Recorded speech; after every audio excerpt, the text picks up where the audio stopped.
How long do you think it takes to build a 57-story building?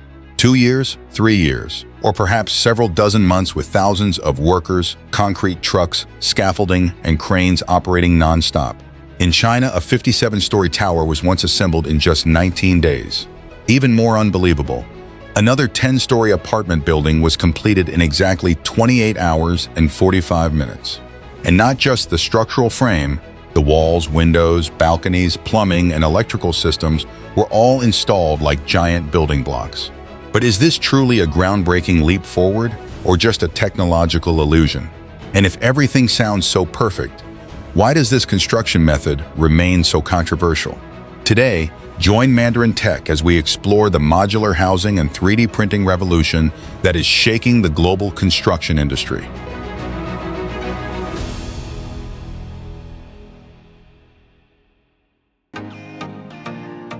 But in reality, modular housing is not an entirely new idea. Decades ago, East Germany, the Soviet Union, and many European countries had already built large numbers of apartment buildings using prefabricated concrete panels to solve the housing crisis after the war. What China is doing today is not reinventing everything from zero. Instead, it is bringing an old construction principle into the 21st century. Lighter steel modules, more automated factories, stricter quality control, and assembly speeds so fast that they have become controversial. This movement raises a much bigger question. Will the future of construction still belong to traditional construction sites, or has it already moved into the factory? To understand why Broad Group rushed into this revolution, we have to go back to 2008, to the ruins of one of the most devastating earthquakes in Chinese history. Before that moment, Zhang Yue was not a name associated with the construction industry. Broad Group, the company he founded in the city of Changsha, was known as one of China's major HVAC system manufacturers. But on May 12, 2008, a massive earthquake measuring nearly magnitude 8 struck Sichuan, killing around 70,000 people. Schools, hospitals, and apartment buildings collapsed within seconds. Structures that were supposed to protect human lives suddenly turned into enormous piles of concrete, crushing the very people inside them. Zhang Yue looked at that disaster and asked what seemed like a simple question: why are we still building buildings this way? From that moment, he made a decision that many considered crazy. He shifted away from the air conditioning business and redirected his engineers, factories, and production lines toward a single goal: creating a housing system that could be manufactured inside factories, assembled at extremely high speed, rely less on wet concrete construction, and most importantly, withstand destructive forces like earthquakes more effectively. Zhang Yue's answer did not begin with building a larger construction site. It began with moving the construction site into the factory itself. Instead of transporting raw materials to the site and starting construction there, they manufacture most of the building inside a massive factory covering about 230,000 square meters, equal to more than 30 football fields under a single roof. Inside this facility, a building is divided into large modules, almost like giant shipping containers. The walls are already installed inside them, and the floors are already manufactured. Windows, balconies, electrical wiring, plumbing systems, and ventilation ducts are all integrated in advance. Some components can even be folded for easier transportation and then unfolded once they arrive at the construction site. This is what makes Broad Group's method different. On a traditional construction site, each team of workers must operate one after another, meaning that even a small mistake hidden behind concrete or finishing layers can make repairs slow and expensive. Inside the factory, however, everything is controlled like an industrial production line. Each module is measured, assembled, inspected, and approved before leaving the factory. Errors are discovered earlier, quality becomes more consistent, and most importantly, many stages can happen simultaneously instead of waiting for each step to be completed one by one at the construction site. Once the room modules are completed, the installation process at the construction site begins. Trucks transport each module to the site in the correct sequence. Cranes lift them into the air. Workers align them into position and then use high-strength steel bolts to lock one module to another. One room is stacked on top of another. Floor after floor slowly takes shape. And the entire building rises not by pouring concrete layer by layer, but by assembling pre-prepared blocks of space. If traditional construction is like cooking a complicated meal outdoors in the middle of wind and rain, where every ingredient must be prepared on site, then Broad Group operates more like an industrial kitchen. Everything is cut, measured, tested, inspected, and prepared in advance. When the time comes, the job is simply to place each piece in the correct position. To prove that its modular system was not just a laboratory concept, the company recorded the entire construction process of a 10-story apartment building in Changsha. The foundation had already been prepared. The modules had already been manufactured inside the factory. The moment the first truck entered the site, the clock started running. One by one, cranes lifted the modules off the trucks, raised them into the air, aligned them into place, and locked them together with steel bolts. The process repeated again and again. After 28 hours and 45 minutes, a 10-story building was standing on the ground. The time-lapse video quickly spread around the world. For many people, it was difficult to believe. A building had risen faster than the time many traditional construction sites need just to complete a single concrete floor. Some engineers called it the future of construction. Others were more skeptical, questioning whether it was simply a carefully prepared demonstration. Broad Group did not respond with arguments.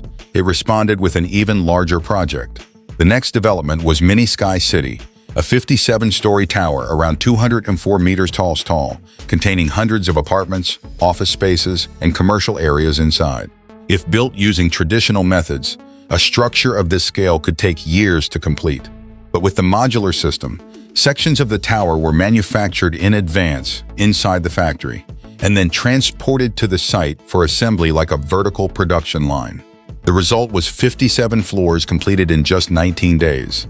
After that, Broad Group attracted even more attention with a 26-story residential tower assembled in a little over 5 days using a construction crew of around 100 workers. A workforce small enough to fit onto just a few buses, yet capable of erecting a structure taller than most apartment buildings in many cities.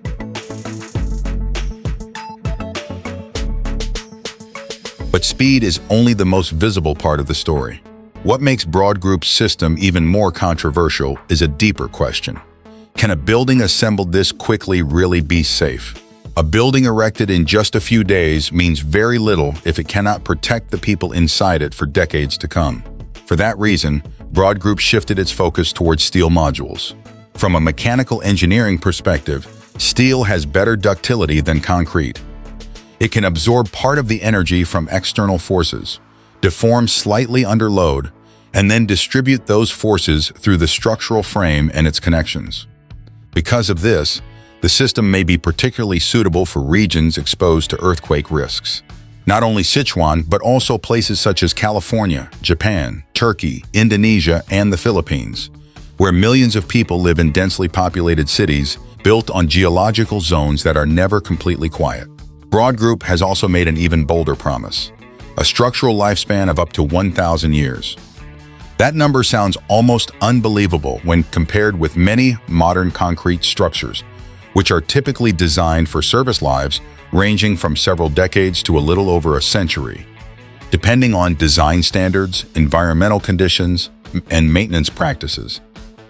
The company argues that this is possible because it controls materials and connections from the very beginning. Steel components are processed inside a factory environment. Parts are manufactured with greater consistency. Connections can be inspected and verified before assembly. This is a significant difference from traditional construction methods. In addition, when a concrete building reaches the end of its life, it often leaves behind enormous amounts of waste. Broken concrete, cut reinforcing steel, formwork, finishing materials, and thousands of tons of debris that can be difficult to reuse. A steel modular system, on the other hand, can be designed with a life cycle approach. Individual modules can be dismantled, refurbished, reused, or melted down and turned into new materials. As a result, the 1,000-year promise is not only about durability, it is also about a different way of thinking about buildings. Instead of being a fixed mass of material that is constructed and then eventually demolished, a building becomes a system that can be maintained, upgraded, replaced, and recycled over time. If a technology can build homes 30 times faster, last 10 times longer, and produce 90% less waste, why is the entire world not using it already? The story deserves a more balanced perspective. The figure of 28 hours and 45 minutes easily gives the impression that a building was created from nothing in just over a day. In reality, however, that was only the assembly time at the construction site. Before the first module was lifted by a crane, the foundation had already been completed. Before the first truck arrived, each room had already been manufactured, fitted with electrical and plumbing systems, inspected, and finished inside the factory. In other words, instead of having dozens of construction teams working one after another in rain, wind, dust, and thousands of unpredictable outdoor conditions, Broad Group moved the most complex parts of the process into the factory. There, steel frames, windows, electrical systems, plumbing, and technical equipment can be installed simultaneously in a much more controlled environment. If we look only at assembly time, modular construction is astonishingly fast. But if we consider the entire project lifecycle, from design and module production to foundation work, transportation, assembly, inspection, and maintenance, the picture becomes much more complex. Then there is another question. Does building this quickly create a place where people truly want to live? The history of prefabricated housing has not always been positive. Many projects left behind images of identical apartment blocks, repetitive corridors, and living spaces with little character. If modular housing becomes nothing more than stacking steel boxes on top of one another, it may solve the problem of quantity while creating cities that are fast, cheap, and soulless. And modular construction is not a magic solution to the global housing crisis. Homelessness and housing shortages are also connected to land prices, urban planning, financing, infrastructure, social policies, and housing affordability. A building may be assembled in a matter of days, but the bigger questions remain. Who gets to live there? How much will it cost? And will the city even allow it to be built? For that reason, the debate surrounding the famous 28-hour and 45-minute construction record does not make the technology any less impressive. If anything, it helps us understand what it truly represents. Broad Group did not create a miracle.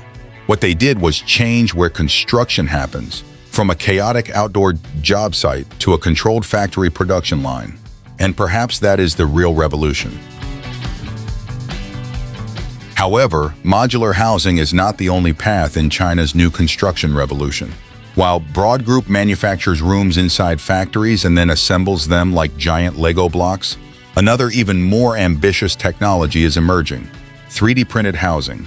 Instead of transporting completed modules to a construction site, this technology uses massive printers to create walls and building components layer by layer. The print head does not spray ink. Instead, it extrudes a mixture of fast-setting cement, crushed bricks, recycled aggregates, and reused construction materials. Guided by a digital design, the machine follows a program path, placing one layer on top of another until a complete wall appears. In theory, a building can be printed directly from digital data, reducing manual labor, shortening construction time, and making use of large amounts of construction waste. Companies such as Winsun have already demonstrated houses built using this technology, attracting attention around the world. However, 3D printing is not a perfect solution. A real home requires more than walls. It also needs foundations, roofs, electrical systems, plumbing, waterproofing, insulation, and compliance with numerous safety standards. Questions about long-term durability, earthquake resistance, and structural integration are still being studied. If Broad Group represents the idea of manufacturing rooms in a factory and assembling them on-site, then 3D printing represents a different approach, turning digital designs directly into physical structures. Yet both technologies are asking the same question: will the future of construction still look like it does today? So will steel modules or 3D printing completely replace concrete? The answer is not that simple. Concrete will not disappear overnight. Because what keeps the construction industry tied to traditional methods is not just the material itself, but an entire system that has existed for more than a century. Building codes written around concrete and timber, established supply chains, traditional contractors, and concerns about jobs. As construction sites require fewer workers, all create enormous resistance to change. Yet countries such as China, Singapore, the United Arab Emirates, and many others facing severe housing shortages have already begun pushing through that barrier. They are no longer asking whether these technologies should be adopted. Instead, they are asking how quickly they can be scaled. And now, a question for you.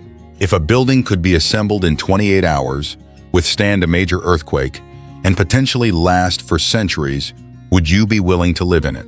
Or would you still trust conventional concrete more? Let us know your answer in the comments below. And do not forget to like, share, and subscribe to Mandarin Tech as we continue exploring the technologies that are changing the world in ways few people ever imagined. See you in the next video.